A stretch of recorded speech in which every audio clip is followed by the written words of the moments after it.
बच्चों सत श्री अकाल, स्वागत है थोड़ा सब दा एक बार फिर सिक्ख्या पंजाब ते।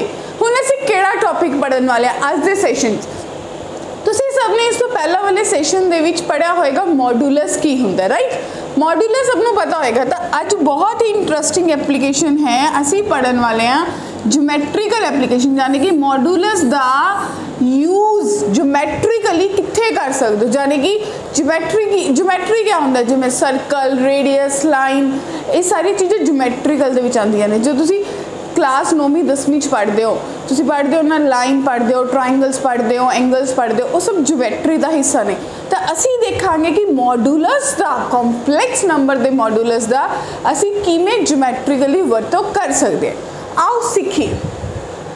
तो सब तो मेन अज का topic geometrical application of modulus है। असीं देखांगे कित्थे कित्थे यूज कर सकते हैं। सब तो पहले डिस्टेंस फार्मूला, तुसीं सबने डिस्टेंस फार्मूला पढ़िया, याद करो पढ़े जी। अगर मेरे को कोई दो पॉइंट ने, मान लो मेरे को कोई पॉइंट सीगा P X, Y, तो तुसीं कहंदे सी कि ओरिजिन तो 0,0 तो इहदा जिहड़ा डिस्टेंस होएगा वो x माइनस 0 का स्केयर प्लस y माइनस 0 का स्केयर अंडर द रूट होएगा, ठीक है।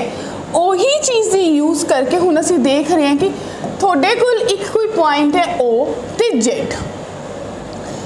जो है x प्लस आयोटा y है, ठीक है बच्चों। यानी कि रियल एक्सिस से उधर डिस्टेंस x है, इमेजिनरी ते y है। तो तुम कह सकते हो कि जो OP है डायरेक्शन O तो P जान वाला वेक्टर ओदा मैग्नीट्यूड यानी कि डिस्टेंस ओदी लेंथ किदे बराबर होएगी x square plus y square. तो सब तो पहला जो डिस्टेंस फार्मूला है वो मॉड्यूलस है, ठीक है जी। दूजी गल, अगर हुण ओरिजिन की बजाय थोनू दो पॉइंट दिते हुए ने, मान लो ये पॉइंट दिता होया x1 प्लस आयोटा y1 और ये पॉइंट दिता होया x2 प्लस आयोटा y2। तो बच्चे पी क्यू जो वेक्टर है वो तुसी कहोगे कि position vector of q minus position vector of p कर लो, यानी कि x2 प्लस आयोटा y2 दे विचों x1 आयोटा y1 नू कटा दो। जो तुसी घटाया था थोड़े कोल बनया x2 minus x1 plus iota y2 minus y1, ये थोड़े कोल PQ आ गया। तो PQ का जो डिस्टेंस है माय डियर बच्चा पार्टियों कितना आ जाएगा under the root x2 minus x1 दा whole square plus y2 minus y1 दा होल स्क्वायर। ये थोड़े कोल आ गया जो तुसी ओरिजिन तो नहीं कोई होर दो पॉइंट्स दे विच थोड़ी लाइन बन रही है, कोई वेक्टर बन रहा है। अगली perpendicular bisector, my dear perpendicular, मान लो थोड़े को एक लाइन है जिसके कोल दो कॉम्पलैक्स नंबर Z1 तो Z2 तो शुरू होती है। ए पॉइंट A है और ए पॉइंट B है और इतों कोई परपेंडिकुलर बाइसेक्टर परपेंडिकुलर जो कि इन्हें दो हिस्से बराबर दे विच बन रही एक लाइन जा रही है, ठीक है जी। तो परपेंडिकुलर बाइसेक्टर एक्चुअली काम की होंगे, अगर ये पॉइंट P है, P वो है जिथे थोड़ी जी लाइन L आ रही है वो AB ते परपेंडिकुलर है तो AB नू दो हिस्से च बन रही है, जाने कि तुसी कह सकते हो जो AP है वो BP दे बराबर है, ठीक है।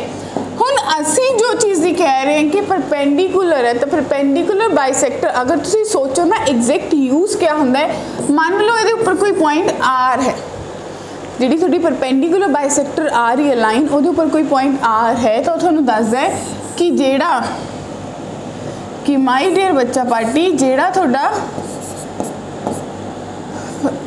A तो लेके R दा डिस्टेंस है वो किदे बराबर होएगा, A तो लेके B, R तो लेके B दे डिस्टेंस तक। इस चीज़ नू तुसी ज्योमेट्री यानी कि ट्राइंगल्स की कॉन्ग्रुएंसी ला के भी प्रूफ कर सकते हो कि मैं तुसी कह सकते हो कि एंगल 90 है, ए कॉमन है, ए बराबर है, तो triangles are congruent by SAS, ठीक है जी।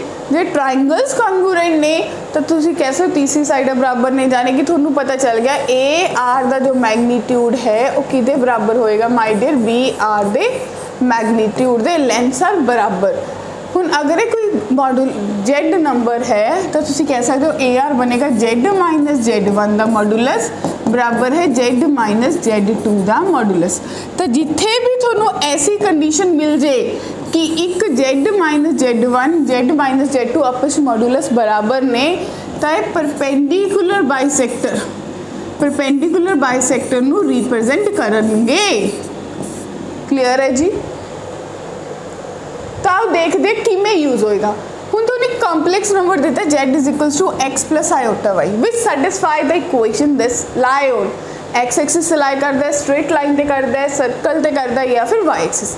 बच्चे ऐसा क्वेश्चन देखो स्मार्टनेस नाल कई बच्चे तो x plus iota why they he use करेंगे, बट असी कंसैप्ट पढ़िया है तो असी कहांगे z minus 5 iota divided by z plus 5 iota अगर एक दे बराबर है तो मैं प्रॉपर्टी पढ़ी सी कल्ले कल्ले का मॉडुलस यानी कि z माइनस 5 आयोटा उधर जाके z प्लस 5 आयोटा। जे तुम इन्हू सही करके लिखोगे तो z minus 5 iota is equals to z minus 5 minus the iota. तो बच्चे तुसी की सीखिया, तुहानू पता चलिया कि z1 है एक z2 है, जाने कि दो पॉइंट ने जो कि इमेजिनरी एक्सिस से लाई कर रहे हैं। तो तुसी अगर डायग्रामेटिकली सोचोगे ए पॉइंट है 5 आयोटा, ए पॉइंट है माइनस 5 आयोटा, मैग्नीट्यूड सेम है तो डिस्टेंस बराबर है, यानी कि परपेंडिकुलर बाइसेक्टर। तो तुसी कह सकते हो जो z है, सोच के देखो इत्थे आओ, z कित्थे लाई कर रहे सी y एक्सिस से, हुण थोड़ा z कित्थे लाई करेगा, इत्थे लाई करेगा z। ठीक है, तो z कित्थे लाई किया रियल एक्सिस यानी कि x एक्सिस। तो इसका ऑप्शन ए आएगा विदाउट एनी सॉल्विंग, जस्ट एक कंसैप्ट पढ़ने नाल मैं प्रॉब्लम नू हल कर सकती है। क्लियर है जी। अगे देखो plot the region, region plot करना है केड़ा जी, कहते z minus 1 the modulus greater than z है। माई डियर बच्चा पार्टी जेकर तुसी ये कह दो कि z माइनस 1 का मॉडुलस बराबर है z दे, कि इनू मैं 0 लिख सकती है ना। तो इतों मैनू क्लीयरली विजिबल होया कि 1 जो है वो z1 है, 0 जो है z2 है, यानी कि परपेंडिकुलर बाइसेक्टर जैसी इक्वेशन दे रहे हैं। तो चलो आओ सीखिए, एक्स आयोटा वाई तो लेके तुसी कर सकते हो, बट जे कंपटीशन लड़ना है तो सोचना पड़ेगा। तो बच्चे दो पॉइंट है, दोनों रियल एक्सिस से, एक 0 है एक 1 है, दोनों का परपेंडिकुलर बाइसेक्टर 1/2 चो पास होएगा। तो इत्थे कोई लाइन 1/2 चो पास होएगी। हुण मैं ये सोचना है कि जे ये बराबर होंदे, जे ये दोनों बराबर होंदे, हालांकि नहीं है, जे ये बराबर होंदे तो थोड़ा जो z है वो इस लाइन परपेंडिकुलर बाइसेक्टर ते लाई करदा। बट क्वेश्चन कह रहे हैं कि z माइनस 1 ग्रेटर है, यानी कि मैनू पॉइंट z कुछ ऐसी जगह ते लेना है जिथे z दा 1 नालों डिस्टेंस ज़्यादा होवे, 0 नालों घट होवे, यानी कि z0 जो पॉइंट है z वो कोई इत्थे हो सकता है, इत्थे हो सकता है, इत्थे हो सकता है। तो तुसी क्लीयरली देख सकते हो कि जो 0 तो डिस्टेंस देखोगे z दा तो 1 तो देखोगे तो z माइनस 1 ज़्यादा है। तो थोनू ये पता चलिया कि जी थोड़ी परपेंडिकुलर बाइसेक्टर वाली लाइन थी 1/2, थोड़ा जोड़ा डिस्टेंस पॉइंट है तुसी किधर लेना है, और तुसी 1/2 लाइन दे खब्बे पासे लेना है, लैफ्ट साइड से लेना है।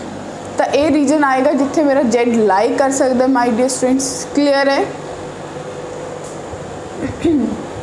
अगला आ गया इक्वेशन ऑफ लाइन सेगमेंट। हुणे क्वेश्चन की कह रहे हैं, कहते एक कंसेप्ट कह रहे हैं कि दो पॉइंट है z1 z2, अगर ये पॉइंट A है और ये पॉइंट B है, इतने कोई पॉइंट P लाई कर रहे Z, तो तुसी क्लियरली कह सकते हो कि जो AP प्लस PB का मैग्नीट्यूड बराबर होएगा लेंथ, वो AB लेंथ के बराबर होएगी।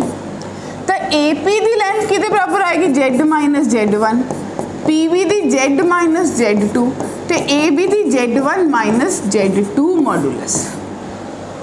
तो बच्चे इस चीज़ को ज़्यादा डिस्कस नहीं करते इक्वेशन, क्यों? क्योंकि ये कंसेप्ट असी अगे फिर पढ़ांगे जो असी क्या पढ़ांगे, जो असी एप्लीकेशन पढ़ांगे आर्गूमेंट की, उत्थे जाके असी इहनूं डिस्कस करांगे आर्गूमेंट की टर्म्स विच, ठीक है जी। तो उत्थे ही जाके असी इहनूं फर्दर यूज़ करांगे। एक कंसेप्ट सी कि हुण तुसीं पढ़िया कि एग्जैक्टली ज्योमैट्रिकल एप्लीकेशनस क्या होंदियां ने। तो ज्योमैट्रिकल एप्लीकेशन 3 चीज़ां पढ़िया माय डियर स्टूडेंट्स। तुसीं किहड़ी पढ़ी? सब तो पहला पढ़ी डिस्टेंस फॉर्मूला। तुसी क्या कि डिस्टेंस फॉर्मूला ली मॉडुलस का यूज होंदा, ठीक है जी। सेकंड तुसी माय डियर बच्चा पार्टी केड़ी पढ़ी? सेकंड पढ़ी परपेंडिकुलर बाइसेक्टर, मोस्ट इंपॉर्टेंट है, ठीक है जी। थर्ड तुसी पढ़ी इक्वेशन ऑफ लाइन सेगमेंट। कि अगर इक्वेशन ऑफ लाइन बनानी होवे तो किमें बनेगी। तो अगली क्लास में असीं दी फोर्थ एप्लीकेशन यानी कि सर्कल दे विच जी किमें मॉडुलस यूज़ होएगा उस बारे डिस्कस करांगे। ठीक है जी, तो 3 एप्लीकेशन पढ़ चुके हो, अगली दे विच असीं अगली application equation of circle they use करांगे। ठीक है जी, तो जिन्होंने हाले तक सबसक्राइब नहीं किया फटाफट कर दो, लाइक नहीं किया शेयर नहीं किया फटाफट लाइक शेयर वायरल कर दो वीडियो को। फिर मिलांगे अगले सेक्शन दे विच अगली एप्लीकेशन दे नाल, तद तक ली पढ़ते रहो, वीडियो को दोबारा देखो। ये एप्लीकेशंस बहुत इंपॉर्टेंट होंगे ने कंपीटीशन लेवल। थैंक यू बच्चों।